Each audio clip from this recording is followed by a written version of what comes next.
یعنی وصف ملکیت کو بشریت پر غالب کر دیا. اے تغلیب و ملکیت علی بشریت السلوک. کیا زیارت کریں. اِذْ يُوحِي رَبُّكَ إِلَى الْمَلَائِكَةِ أَنِّي مَعَكُمْ. اللہ کے دشمنوں کی حجب کے لیے اور ان کی توہین کے لیے اشعار لکھنے کی اللہ کے محبوب دعا فرما رہے ہیں. اور دعا کیا کر رہے ہیں کہ اے اللہ اللہم ایدہ بروح القدس. الشیخ اسلام الاستاذ سید احمد علی شاہ نقشبندی مجددی ترمذی ثم سیفی دامت برکاتہم القدسیہ، ان کے لیے دعا گو ہیں اللہ تعالیٰ تصوف اور انہیں صحت و تندرستی عطا فرمائے. جامع دستاویز اور ایک بہت بڑی تصنیف جس کا نام ہے مفتاح السلوک، گنجینہ ادبیات علم تصوف اور طریقت پر مشتمل کتاب مستطاب. اس کی آپ زیارت کریں اور اس کے تعارف پہ انشاءاللہ پوری ایک ویڈیو پیش کریں گے. اس کے رائٹر ہیں، مصنف اور مؤلف ہیں قدوۃ العارفین، عالم نبیل، شیخ کامل، شیخ طریقت ولی کامل، سید السادات الشیخ الاستاذ المفتی مناظر اسلام مفتی سید احمد علی شاہ نقشبندی مجددی ترمذی ثم سیفی دامت برکاتہم القدسیہ، ان کے لیے دعا گو ہیں اللہ تعالیٰ انہیں صحت و تندرستی والی عمر خضری عطا فرمائے، اور جو علمی اور تبلیغی کام وہ کر رہے ہیں اللہ تعالیٰ ان کی اس کاوش کو اپنی بارگاہ میں قبول فرمائے. آج کا جو موضوع سخن ہے وہ ہے توجہ اور تصرف مشائخ رحمہ اللہ تعالی. توجہ کسے کہتے ہیں اور تصرف کیا ہے؟ انسان گوشت پوست کا بنا ہوا، دھڑکنے والا دل رکھنے والا یہ انسان، اللہ نے اسے یہ خوبیاں اور قوت عطا فرمائی ہے کہ یہ متاثر کرتا بھی ہے اور متاثر ہوتا بھی ہے. متاثر کرتا ہے تو اچھے اخلاق سے متاثر کرتا ہے، عقل مندی سے متاثر کرتا ہے، علم سے متاثر کرتا ہے، ایثار و قربانی سے متاثر کرتا ہے، تواضع انکساری سے متاثر کرتا ہے. یعنی اگر انسان کے اندر اخلاق حمیدہ ہوں، اوصاف حمیدہ ہوں، تو دوسرے لوگ اس سے متاثر ہو جاتے ہیں. اگر اس کے اندر قوت ارادی بڑھ جائے تو اس کے متاثر کرنے کی صلاحیت بھی بڑھ جاتی ہے. اب جس بندے میں بھی قوت ارادی بڑھ جائے گی تو وہ دوسروں کو متاثر کر لیتا ہے. حتیٰ کہ مسمرزم اور ہپناٹزم وغیرہ بھی اس کا عمل کرنے والے بھی اسی سے کام لے کر لوگوں کو اپنا گرویدہ بناتے ہیں، مسمرائز کر لیتے ہیں، ہپناٹائز کر لیتے ہیں. شریعت میں، شریعت کی اصطلاح میں اسے نظر کا لگ جانا کہتے ہیں. حدیث پاک میں ہے العین حق، نظر کا لگ جانا یہ حق ہے. یہ عداوت، حسد، کینہ کی وجہ سے یا سم ٹائمز پیار کی وجہ سے بھی نظر لگ جاتی ہے. چنانچہ رسول کریم خاتم النبیین صلی اللہ تعالی علیہ وآلہ آلہ وصحبہ وسلم کے زمانے میں بعض صحابہ کرام رضوان اللہ تعالی علیہ مجمعین کو بھی نظر لگی، اور آپ صلی اللہ تعالی علیہ وآلہ آلہ وصحبہ وسلم نے اس کے اتارنے کا طریقہ بتایا. بہرکیف ہم نظر لگنے کو شرعاً حق مانتے. تو اب سوچنے کی بات یہ ہے کہ جس نظر کے اندر عداوت ہو، حسد ہو، دشمنی ہو، کینہ ہو، جب وہ لگتی ہے اور اثر رکھتی ہے اور انسانی طبیعت پر اس کا اثر ہوتا ہے، تو جس نظر کے اندر شفقت ہو، رحمت ہو، اخلاص ہو، محبت ہو، پیار ہو، خلوص ہو، تو وہ نظر دوسرے پر اثر کیوں نہیں دکھائے گی؟ اب آئیے اس طرف کہ توجہ کسے کہتے ہیں. اچھی نظر کے لگ جانے کو توجہ کہتے ہیں. اب ایسی نظر لگوانے کے لیے شیخ کی بارگاہ میں حاضر ہونا، کسی ولی کامل کی صحبت میں حاضر ہونا، اسے توجہ حاصل کرنا کہتے ہیں. اور شیخ جب اپنے آنے والے طالب کی طرف، عقیدت مند کی طرف، سالک کی طرف متوجہ ہوتا ہے تو اسے توجہ کرنا کہتے ہیں. اب بری نظر سے تو کوئی بھی عقل مند شخص انکار نہیں کرتا، اور نہ کر سکتا ہے، کیونکہ حدیث مبارکہ میں اس کا ذکر ہے۔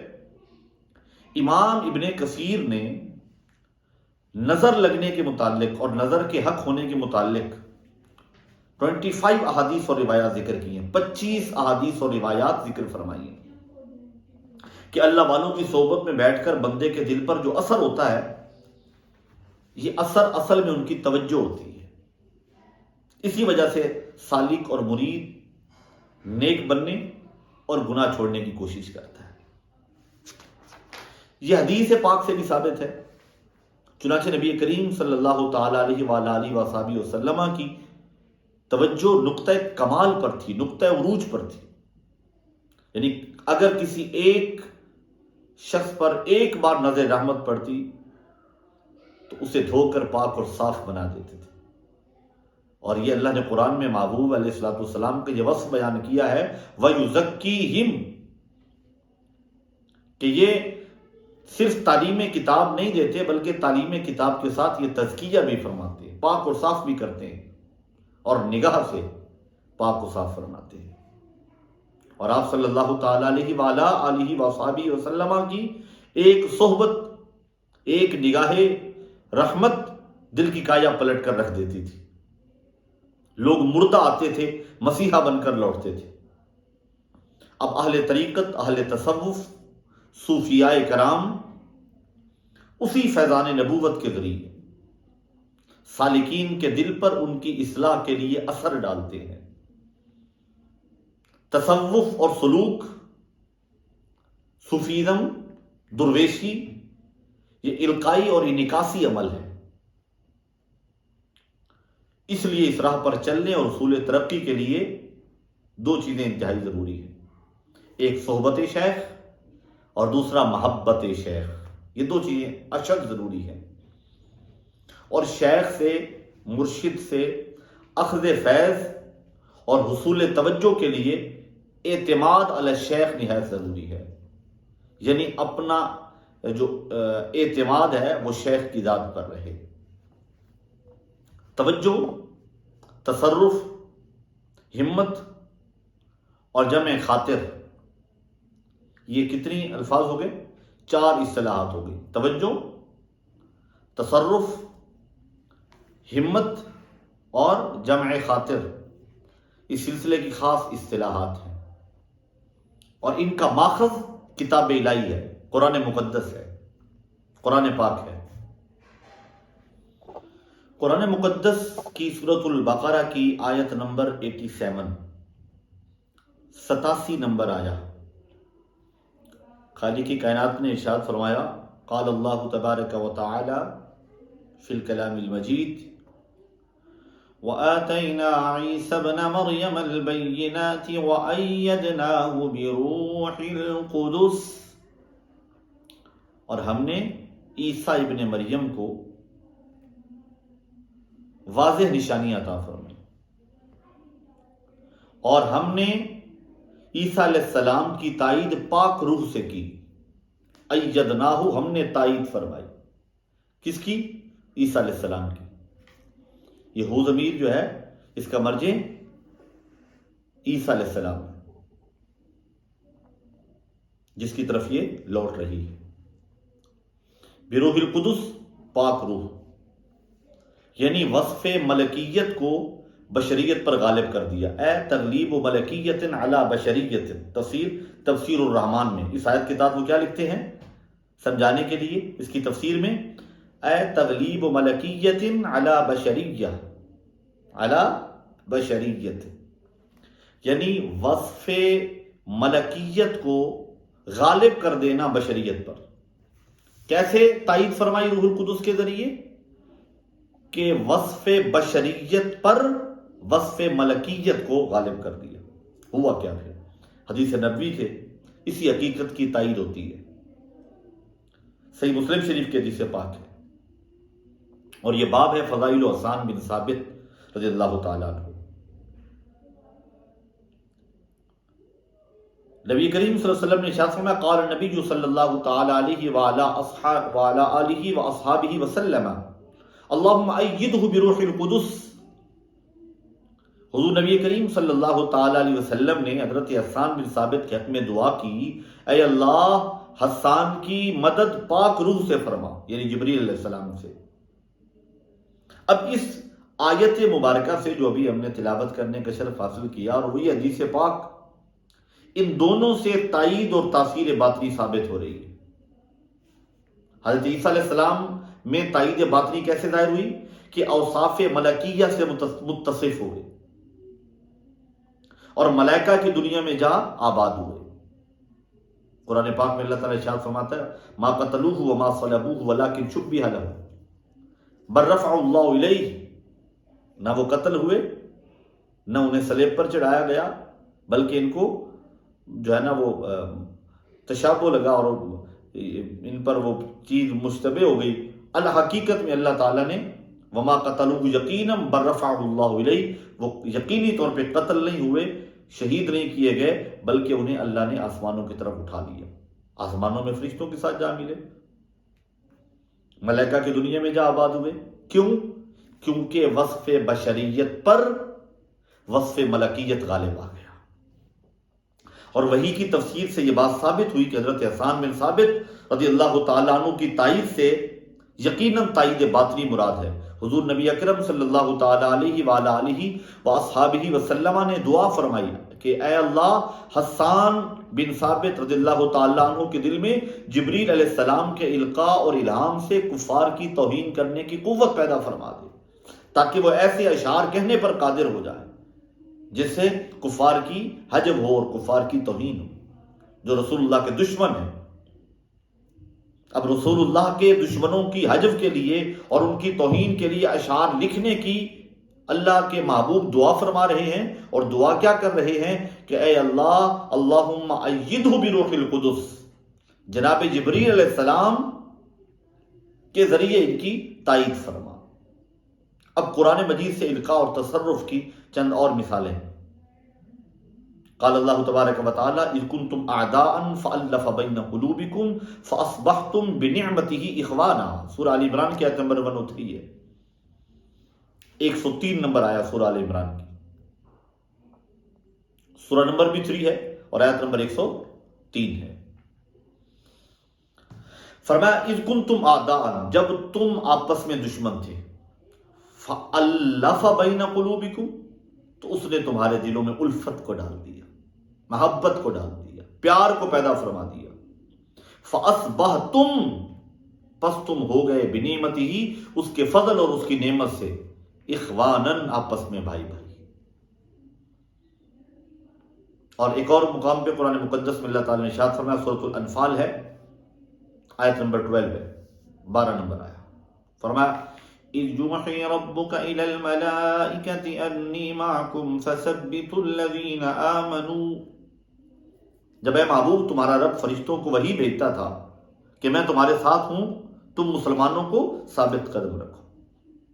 اب ایمان والوں کی ہمت بڑھانے اور انہیں ثابت قدم رکھنے کی صورت کیا ہے جس پر فرشتوں کو مامور کیا گیا؟ یہی کہ ان کے دلوں میں ایسی قوت کا القاء کریں کہ ان کے دل قوی ہو جائیں اور کفار کا مقابلہ پوری دل جمعی سے کرے۔ اب یہاں پہ ایک بات، ایک مسئلہ شرعی، کہ یہ جو توجہ کرنا ہے، یہ جو فیض کا القاء ہے، یہ مواقع شریعت مطہرہ میں جائز اور معمود ہے، یعنی حسد اور کینہ نکل جائے، نیکیوں کی طرف مائل ہو جائے، اس لیے توجہ کرنا یہ مستحسن ہے، محمود ہے، جائز ہے۔ توجہ اور تصرف کا استعمال بھی اس میں جائز ہے۔ کس کے لیے؟ امراض باطنیہ، حسد، کینہ، بغض اور سلب امراض میں اور کشف اور نسبت وغیرہ میں یہ جائز بھی ہے اور مستحسن بھی ہے، لیکن یہ توجہ کسی کے دل پر ڈال کر یا زور ڈال کر اس کے دل کا حال معلوم کرنے یا اس سے کوئی رقم بٹورنے وغیرہ کے لیے ممنوع ہے۔ اس کا مطلب کیا ہے کہ اس توجہ کا مطلب اور مقصد اور مدعا جسٹ صرف اور صرف یہ ہے کہ سالک کے دل کی طرف توجہ کر کے اس کے دل کو ذاکر کر دینا، اللہ کے ذکر کی طرف مائل کر دینا۔ اس توجہ اتحادی کو ہم نبی کریم صلی اللہ تعالی علیہ وسلم کے ایک معجزے اور ایک واقعے سے سمجھنے کی کوشش کرتے ہیں۔ مثنوی میں حضرت مولانا روم رحمۃ اللہ تعالی علیہ نے اس واقعے کو نقل کیا کہ صحابہ کرام رضوان اللہ تعالی علیہ مجمعین رسول کریم صلی اللہ تعالی وسلم کی معیت میں جا رہے تھے تو ایک جگہ پڑاؤ کیا، پانی ختم ہو گیا۔ صحابہ نے عرض کیا یا رسول اللہ پانی ختم ہو گیا ہے، پیاس شدید ہے۔ آپ نے فرمایا علی کہاں ہے؟ حضرت علی کرم اللہ وجہ کریم کو بلایا گیا تو آپ صلی اللہ علیہ وسلم نے ارشاد فرمایا علی آپ سامنے جائیں اور سامنے والے پہاڑ کے دوسری طرف، اس پہاڑ کی دوسری جانب 3 میل کے فاصلے پر ایک کالا حبشی غلام اونٹنی پر سوار ہے اور پانی کا بھرا ہوا مشکیزہ اس کے پاس ہے، اس غلام کو میرے پاس لے آؤ۔ حضرت علی کرم اللہ وجہ کریم تشریف لے گئے تو اس حبشی کو اسی مقام پر پایا جس کی نشاندہی آپ صلی اللہ علیہ وسلم نے فرمائی تھی، تو اسے ہاتھ سے پکڑ کر حضرت علی کرم اللہ وجہ کریم نے فرمایا کہ ہمارے آقا و مولا حضرت محمد مصطفیٰ صلی اللہ تعالی علیہ وآلہ آلہ وصحبہ وسلم آپ کو بلا رہے ہیں۔ حبشی غلام نے کہا میں تو اپنے آقا اور مولا کو جانتا ہوں، میں آپ کے آقا اور مولا کو نہیں جانتا۔ حضرت علی کرم اللہ وجہ کریم نے ارشاد فرمایا کہ میرے ساتھ چلو، میں پہچان کرا دیتا ہوں، ذرا چلو تو صحیح، میرا محبوب دیکھو تو صحیح۔ تو ساجے میرا محبوب نہیں ڈٹھا جنوں ویکھ کے چن شرماوے، بجلی ڈر دی لشک نہ مارے کہ بے ادبی نہ ہو جائے۔ ہاتھ رکھے جے سونا پھلاں وچ حد پھلاں تو ود جائے، آزم اڈا سونا ماہی سانو کدھرے نظر نہ آئے۔ فرمایا چلو تو صحیح۔ اب وہ شخص ڈر گیا اور زور زور سے آواز دینے لگا یہ مجھے قتل کرنے لگے ہیں، یہ مجھے قتل کرنے آئے ہیں، مجھے بچاؤ۔ حضرت علی شیر خدا کرم اللہ وجہ کریم نے فرمایا گھبراؤ مت، میں قتل نہیں کرنا چاہتا، تمہیں نقصان نہیں پہنچانا چاہتا، میرے آقا آپ کو بلا رہے ہیں۔ اب وہ حبشی غلام حضرت علی کرم اللہ وجہ کریم کے ساتھ آ گیا۔ اب جب یہ حضور رحمت کائنات صلی اللہ علیہ وسلم کی بارگاہ میں آیا اور چہرہ والدعا کا دیدار کیا اور حضور کے رخ زیبا پہ نگاہ پڑی تو بڑا حیران ہوا اور اسے ہر چیز بھول گئی، زور زور سے چلانے لگا اور کہنے لگا میرے بھائیوں، دنیا بھر میں اس کائنات ارضی پر میں نے ایسا حسین چہرہ نہیں دیکھا۔ آپ صلی اللہ علیہ وسلم فرمایا ہاتھ دو۔ اس حبشی نے اپنا ہاتھ آگے کیا تو آپ صلی اللہ علیہ وسلم اسے کلمہ پڑھانے لگے اور وہ مسلمان ہو گیا۔ پھر آپ صلی اللہ علیہ وسلم نے اس حبشی غلام سے پانی کا مشکیزہ لیا اور اس پر اپنی انگلیاں رکھی۔ سیدی اعلیٰ حضرت فرماتے ہیں انگلیاں ہیں فیض پر، ٹوٹے ہیں پیاسے جھوم کر، ندیاں پنجاب رحمت کی ہیں جاری واہ واہ۔ اب کیفیت کیا ہوئی کہ آپ نے دست مبارک رکھا، اب واسطہ وہ مشکیزہ بنا، لیکن آپ کے دست مبارک کا کنیکشن حوض کوثر کے ساتھ ملا ہوا ہے۔ صحابہ کرام نے اسے وضو بھی کیا، اپنے برتن بھی بھر لیے، پانی پیا بھی، جانوروں کو بھی پلایا۔ آپ کی انگلی مبارک کی برکت سے پانی کے چشمے جاری ہو گئے، ہے وہی مشکیزہ۔ جب سب صحابہ نے پانی پی لیا اور پانی بھر لیا اور جانوروں کو پلا لیا، جس نے وضو کرنا تھا وضو کر لیا، جس نے غسل فرمانا تھا غسل فرما لیا، پانی اپنے برتن بھر لیے، جانوروں کو پلا لیا، سیراب ہو گئے، آپ صلی اللہ علیہ وسلم نے ہاتھ مبارک ہٹایا تو مشکیزے کا پانی ویسے کا ویسے تھا۔ حبشی غلام نے جب یہ منظر دیکھا تو اس کا عقیدہ اور مضبوط ہوا۔ آپ صلی اللہ علیہ وسلم نے فرمایا آپ واپس چلے جائیں۔ حبشی نے کہا حضور مجھے خود سے جدا نہ کریں، حضور میں آپ کے قدموں میں رہوں گا، تیرے قدموں میں جو ہیں غیر کا منہ کیا دیکھیں، کون نظروں پہ چڑھے، دیکھ کے تلوا تیرا، حضور میں مجھے خود سے جدا نہ کریں، حتیٰ کہ مجھے تو اپنے مالک کے گھر کا بھی پتہ نہیں ہے، میں بھول گیا ہوں سب کچھ۔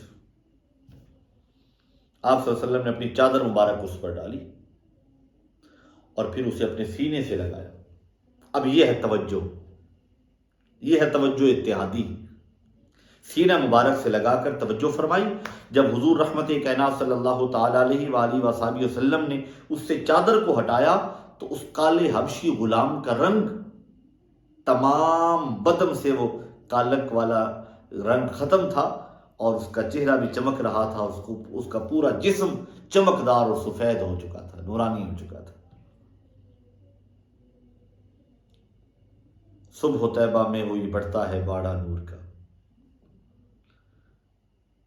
حضور رحمت کائنات صلی اللہ علیہ وسلم کی نورانیت کا فیض، توجہ اتحادی جب ہوئی، یہ ہے توجہ۔ حضور نے اس کے باطن کے ساتھ اس کے ظاہر کو بھی اجلا اور مصفا اور صاف اور شفاف فرما دیا۔ اس کے حالات ہی بدل گئے. آپ نے ارشاد فرمایا اب حکم ہے کہ واپس جاؤ. وحشی غلام اپنی اونٹنی پر سوار ہوا چلا گیا. جب اپنے گاؤں کے پاس پہنچا تو اس کا آقا اور اس کے گاؤں کے لوگ اسے ڈھونڈنے کے لیے نکلے ہوئے تھے. جب اس کے آقا نے اونٹنی کو دیکھا، اونٹنی کو پہچان لیا، مشکیزے کو پہچان لیا، کہا اونٹنی بھی وہی ہے، مشکیزہ بھی وہی ہے، آدمی بدلا ہوا ہے، یہ میرا غلام نہیں ہے، کیونکہ وہ کالا تھا، یہ گورا ہے، نورانی چہرہ ہے، سفید ہے، چمکدار ہے، صاف اور شفاف رنگت ہے. اس کے آقا کو شک ہوا کہ اس کے غلام کو شاید اس شخص نے پکڑ کے قتل کر دیا اور اب یہ اونٹ میرے والا چوری کر کے لے جا رہا ہے. تو اس آقا نے کہا کہ اس کو پکڑ لو، یہ میرے غلام کا قاتل لگتا ہے. حبشی سمجھ گیا کہ میرے آقا نے مجھے نہیں پہچانا، تو یہ بھی اپنے لیے فکر مند ہوا اور زور سے آواز لگائی کہ میں وہی کالا حبشی غلام ہوں. تو گاؤں کے لوگوں نے اس کی آواز سے اسے پہچان لیا، آقا نے بھی پہچان لیا. حبشی غلام نے تمام واقعہ ان کے سامنے بیان کیا تو اس حبشی غلام نے اپنے آقا اور گاؤں کے تمام لوگوں کو حضور رحمت کائنات صلی اللہ علیہ وسلم کی بارگاہ میں لے کر آیا اور پورا کا پورا گاؤں اور اس کا آقا بھی اور سارے لوگ مشرف و اسلام ہو گئے. اب آئیے اور دو چیزیں اس سے جو ثابت ہوئی. برکات انگشتان مبارک وہ اپنی جگہ، حضور کے مبارک ہاتھ سے چشموں کا جاری ہونا وہ اپنی جگہ معجزہ ہے. لیکن ایک حضور کا علم غیب ثابت ہوا جو کہ علم غیب عطائی ہے کہ آپ نے فرمایا کہ اس پہاڑ کے دوسری طرف 3 میل کے فاصلے پر حبشی غلام جا رہا ہے، اور واقعی وہ جا رہا تھا. اور دوسرا، آپ صلی اللہ تعالی وسلم نے توجہ اتحادی فرمائی اور توجہ اتحادی نے اس کے ظاہر اور باطن دونوں کو بدل دیا. اب اس سے بڑی دلیل توجہ کے بارے میں اور کیا کوئی مانگے گا. اب آئیے، ابو زہرا اویس بن عبداللہ المجتبی الحسینی اپنی کتاب الاشارات السنیہ میں لکھتے ہیں توجہ کے بارے میں، کیفیت التوجہ الی اللطائف والمقامات، لطائف اور مقامات کی طرف توجہ کی کیفیت. آپ لکھتے ہیں اعلم ان مشائخنا یتوجہون، جان لو کہ ہمارے مشائخ توجہ فرماتے، اور سب سے پہلے مشائخ کی جو توجہ ہوتی ہے اولاً علی اللطائف، سب سے پہلے وہ لطائف پر ہوتی ہے. وطریقۃ التوجہ ان یجعل الشیخ، اور توجہ کا طریقہ یہ ہوتا ہے کہ شیخ اپنے قلب کو سالک اور طالب کے قلب کی طرف متوجہ کرتا ہے، اس کی طرف کر کے اس حال میں ملتجئا الی حضرت الحق، اس حال میں کہ شیخ اپنے قلب کو اپنے سالک کے قلب کی طرف متوجہ کر کے اللہ سبحانہ و تعالی کی بارگاہ میں التجا کرتا ہے. ملتجئا الی حضرت الحق، اللہ کی بارگاہ میں یہ التجا کرنے والا ہو اور مشائخ طریقت کی ارواح سے استمداد لینے والا ہو، اور اپنی ہمت کو صرف کر کے ذکر کے انوار کے القاء کی طرف جو ہے نا کوشش کرے، اور جو اس کے سینے سے پہنچتی ہے مرید کے قلب کی طرف اس کی استعداد کے موافق. اس طرح تمام لطائف کی طرف توجہ کرے، لطیفہ قلب، روح، سر، خفی، اخفا، نفسی، قلبی. وَكَذَلِكَ يَتَوَجَّهُ فِي أَيِّ مَقَامٍ مِّن مَقَامَاتِ السُّلُوك، اسی طرح شیخ اور ولی مرشد کامل توجہ کرے گا سلوک کے مقامات میں سے کسی مقام میں. وَيَنبَغِي أَوَّلًا، اور مناسب ہے کہ اولاً رنگ دے اس مقام کو انوار کے ساتھ اور اس کی کیفیت کے ساتھ، اور پھر یہ کثرت توبہ کی القاء کرے اپنی ہمت کو صرف کرتے ہوئے طالب کے باطن پر. اللہ اکبر. اسی طرح شیخ پھر توجہ کرے گا مراقبے کی طرف. وَكَذَلِكَ يَتَوَجَّهُ الشَّيْخُ إِلَى الْمُرَاقَبَةِ، پھر مراقبے کی طرف اس کی ہر قسم سے اندازے کے مطابق اور اسی طرح توجہ کرے گا تاکہ نسبتی جمعیت اور اسے حضور قلب حاصل ہو جائے، اس مرید کو اور اس سالک کو. اب جمعیت قلب کیا ہے؟ ابھی جو جملہ تھا جمعیت قلب کیا ہے؟ جمعیت قلب کس چیز سے عبارت ہے؟ وجمعیت القلب عبارت عن زوال الخطرات۔ جمعیت قلب کیا ہے؟ جمعیت قلب عبارت ہے خطرات اور وسوسوں کو زائل کرنے سے۔ اب یہ تو ہو گیا جمعیت قلب۔ تو حضور کیا ہے؟ حضوری کیا ہے؟ والحضور عبارت عن توجہ قلب الطالب الی الحق۔ حضوری کسے کہتے ہیں؟ حضور عبادت ہے طالب کے قلب کی توجہ حق سبحانہ و تعالی کی طرف سے۔ اگر اس کو نسبت جمعیت اور حضور حاصل ہو جائے تو یہ حصول جذب کے لیے فوق کی طرف متوجہ ہوتا ہے۔ پھر جب اس کو یہ حاصل ہو جائیں اور ظاہر ہو جائیں اس فوق کی نشانیاں اور انوارات، تو پھر قلب متوجہ ہوتا ہے اپنے اصل کی طرف جو فوق العرش ہے۔ اللہ اکبر۔ اس طرح ہر ایک لطیفہ اپنے اصل کی طرف پہنچتا ہے یا اس کو جذب حاصل ہوتا ہے۔ کیسے جذب حاصل ہوتا ہے؟ شیخ کامل کی توجہ کی برکت سے۔ شیخ کامل کی توجہ کی برکت۔ او یحصل له جذب ببرکت توجہ شیخ الکامل۔ شیخ کامل کی توجہ کی برکت سے اسے جذب حاصل ہوتا ہے۔ اور سالک کے سلوک میں سرعت اور جلدی، عجلت، سرعت کے حصول کا طریقہ یہ ہے۔ جلدی کیسے جو ہے نا وہ سلوک کی منازل طے ہوتی ہیں کہ وہ اپنے اذکار سے ہمیشہ نفع طلب کرتا ہے، جو اذکار شیخ کامل نے اسے بتائے، اور مخلوق کے خدا سے انقطاع تعلق رکھے۔ مخلوق سے بیگانہ ایک طرف ہو کے، یعنی مخلوق سے بیگانہ ہونے کا مطلب یہ نہیں ہے کہ رہبانیت کی طرف نہیں، یعنی تعلق قلبی بہت زیادہ نہ ہو۔ حقوق العباد جو ہیں بس ان کی ادائیگی جو واجب اور فرض ہے، بہت زیادہ جو ہے نا وہ نہیں، اپنا تعلق مخلوق سے ہٹا کے خالق سے جوڑے اور اللہ تعالیٰ کی طرف ہمیشگی کے ساتھ تعلق رکھے۔ یا اسی طرح سیر و سلوک میں اس کو تیزی شیخ کامل کی کثرت توجہات کی وجہ سے ملتی ہے۔ ومن کثرت توجہات الشیخ الکامل، پتہ چلا شیخ کامل کی توجہ کی کثرت جو ہے سلوک میں تیزی لاتی ہے۔ تو کثرت توجہات کے لیے شیخ کی صحبت ضروری ہے، ان کی خدمت میں حاضری ضروری ہے، شیخ کی زیارت ضروری ہے، ملاقات ضروری ہے، اور مرید کی استعداد کی قوت سے بھی یہ چیز ملتی ہے۔ اب دیکھیں دو چیزیں ہیں، دونوں چیزیں، ومن قوت استعداد المرید، یعنی دو چیزیں جب مل جائیں گی، کثرت توجہات شیخ کامل، اور دوسرا ومن قوت استعداد المرید۔ شیخ کامل کی توجہات کی کثرت اور مرید کی استعداد کی قوت، ان دو کی وجہ سے سیر و سلوک میں اسے تیزی ملتی ہے، سلوک کی منازل جلدی طے ہوتی ہے، ان میں سرعت آ جاتی ہے۔ حاجی امداد اللہ مہاجر مکی رحمۃ اللہ تعالی علیہ آپ کلیات امدادیہ میں لکھتے ہیں،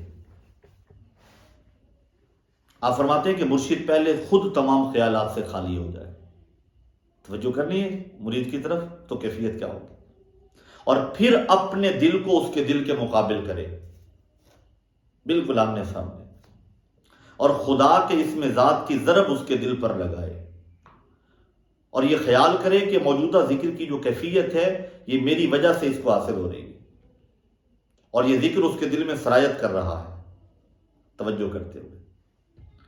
اور یہ جو ضربیں ہیں، حاجی امداد اللہ مہاجر مکی رحمۃ اللہ تعالی فرماتے ہیں، یہ ضربیں اللہ اللہ اللہ کی 101 بار ہونی چاہیے تاکہ شوق اور ذکر کی حرارت اس کے قلب پر اثر کرے۔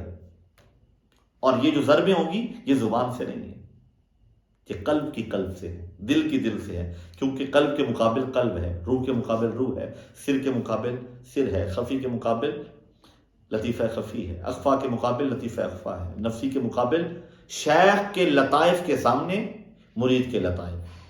اب شیخ کی توجہ مرید کے لطائف کی طرف،